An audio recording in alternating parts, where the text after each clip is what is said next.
Hi all, it's Trish from Olivia and Granny's Treasures. I just thought I would turn on the camera because I'm going to peel and core and slice some apples up to put into the dehydrator with some sliced bananas, and we're going to dehydrate those overnight for snacks for my family and for the dogs. The dogs like it as well. So I am going to put, I already cleaned my apples. I'm going to put one of them on here.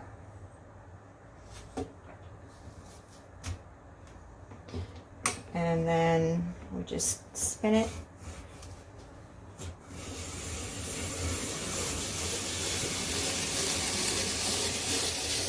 Like so.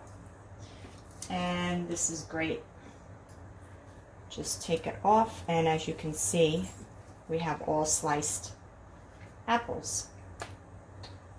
So normally what I do is I usually have like a little assembly line here where I spray them with lemon water so they don't turn colors, and sometimes I will add a little bit of cinnamon and maple sugar, but at the moment I don't have any lemons, and I don't want to put sugar on them because I am going to be sharing them with the pups.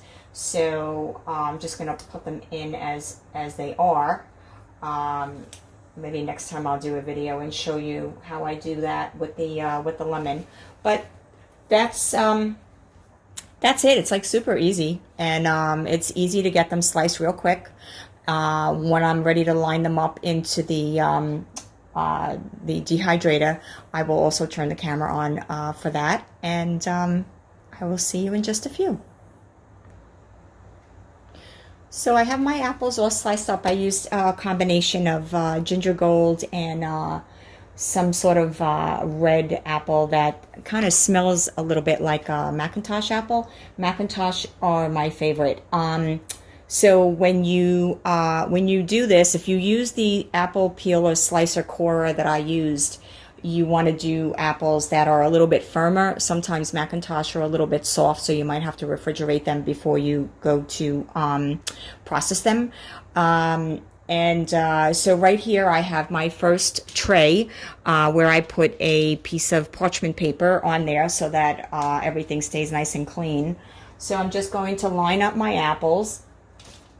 Now normally, like I said, I would have dipped them in lemon juice so that they wouldn't start to turn color. They would stay nice and white. And right here is where I would add a little bit of maple sugar and some cinnamon to the apples. But right at the moment, I don't have either, so I just figured I would do these real quick so that there's a snack in the house for everybody. So I'm just going to line these on here.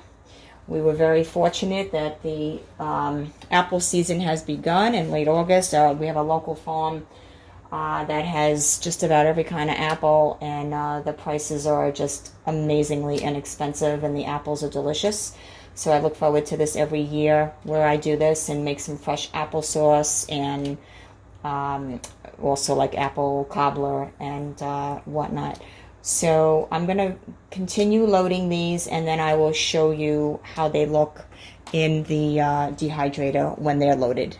One thing I wanted to mention, when you line them up on the sheet, you want to make sure that, that you try not to have them touching, and, have a little bit of room between each one. You don't want them to be overlapping because you want them to dehydrate properly.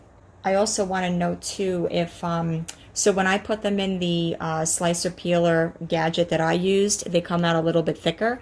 So if you like your apples to be thin and more crispy rather than chewy, what I would suggest is to slice them thinly on a, like a mandolin. So I just sliced 2 bananas, and what I did is you want to keep them on the thinner side, so about 1/4 of an inch thick is good. And so I'm going to now line up the trays in the dehydrator, and I will show you what that looks like. Okay, so you can see the dehydrator that we have 9 shelves. I have them, most of them loaded. So like you can see, I have the apples here. You can see as I pull them out. So those are all apples, and I have the bananas all right there. So what you want to do also, like if you wanted to season your bananas, you could just do that like I had them on the tray there. You could do a little maple sugar, cinnamon, whatever you like. But it's a really great snack for the whole family, and they last for quite some time. You know, keep them in a tight like Tupperware type of thing, to help keep them fresh. And you know, you can do a lot of different things. You can dehydrate zucchini, you can dehydrate strawberries, blueberry, whatever, you know, whatever you like, you can dehydrate. So they make really great snacks. All right, so I'm going to put the cover on, put the door on, and I'm going to go and set her up time-wise, and then once they are all done, I will show you what the end product looks like. All right, we'll see you soon. Hi everyone, here's our finished product. So this dehydrated overnight for 12 hours at 135 degrees. And the apples came out perfect. The bananas are absolutely delicious, and you know, they got a real nice sweetness to them. So I hope you enjoyed this video, and as I continue to dehydrate different things, I will post a video. All right, have a beautiful day. Bye now.